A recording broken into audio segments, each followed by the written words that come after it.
ಆಂಧ್ರ ಗಡಿಯ ಕರ್ನಾಟಕಕ್ಕೆ ಸೇರಿದ ಕೆರೆಯಲ್ಲಿ ಸತ್ತ ಕೋಳಿಗಳನ್ನು ಬಿಸಾಡಿ ಎಸ್ಕೇಪ್ ಆಗಿದ್ದಾರೆ. ಆಂಧ್ರ ಮೂಲದ ಕೋಳಿ ಫಾರ್ಮ್ ಮಾಲೀಕನಿಂದ ಈ ಒಂದು ಅಮಾನವೀಯ ಕೆಲಸ ನಡೆದಿದೆ. ಕೋಲಾರ ಜಿಲ್ಲೆ ಶ್ರೀನಿವಾಸಪುರ ತಾಲೂಕಿನ ಬಾಣಲಪಲ್ಲಿ ಗ್ರಾಮದಲ್ಲಿ ಒಂದು ಘಟನೆ ನಡೆದಿದೆ.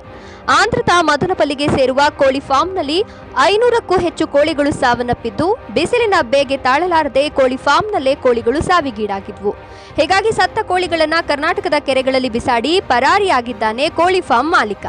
ಶ್ರೀನಿವಾಸಪುರ ತಾಲೂಕಿನ ಬಾಣಲಪಲ್ಲಿ ಗ್ರಾಮದ ಕೆರೆಯಲ್ಲಿ ಬಿಸಾಡಿ ಎಸ್ಕೇಪ್ ಆಗಿದ್ದಾನೆ. ಕೆರೆಯಲ್ಲಿರುವ ಅಲ್ಪ ಸ್ವಲ್ಪ ನೀರಿನಲ್ಲಿ ಬಿಸಾಡಿ ಕೋಳಿ ಫಾರ್ಮ್ ಮಾಲೀಕನಿಂದ ವಿಕೃತಿ ಮೆರೆಯಲಾಗಿದೆ. ಕೆರೆಯ ನೀರನ್ನೇ ನಂಬಿ ಜಾನುವಾರುಗಳು, ಕುರಿಗಳು ಸಾಕಾಣಿಕೆ ಮಾಡ್ತಿದ್ರು ರೈತರು.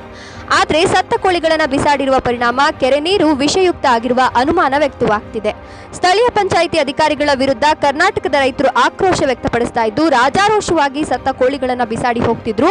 ಅಧಿಕಾರಿಗಳು ಏನ್ ಮಾಡ್ತಿದ್ದಾರೆ ಅಂತ ಆಕ್ರೋಶ ವ್ಯಕ್ತಪಡಿಸಿದ್ರು.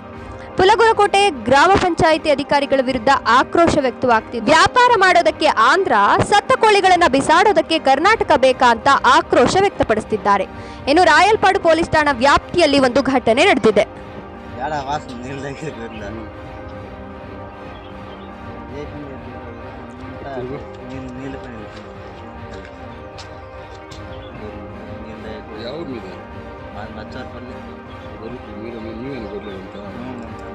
ನೀರು ತಗೊಳ್ತಾನೆ ಬರ್ಲು ತಾಗಲ ವಾಸನ ಯಾರ್ದಾಗ್ಯದ ವಾಸನ ನೀನು ఎప్పుడో చేస్తారు కోల్ తెచ్చుడా దేవి మొన్నే మన నైట్ వెళ్ళిపోయినారంట అంతే ఇంకా మనలే ఇక్కడ డైలీ వస్తానండి మనలే నైట్